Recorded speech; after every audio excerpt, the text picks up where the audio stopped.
পাৰ হৈ অহা ৰাতিটো।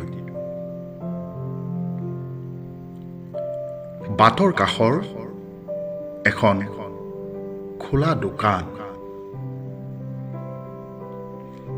বিচ্ছুৰিত হৈ অহা গৰম হালধীয়া পোহৰত জিলিকি উঠে মদৰ বটলবোৰ।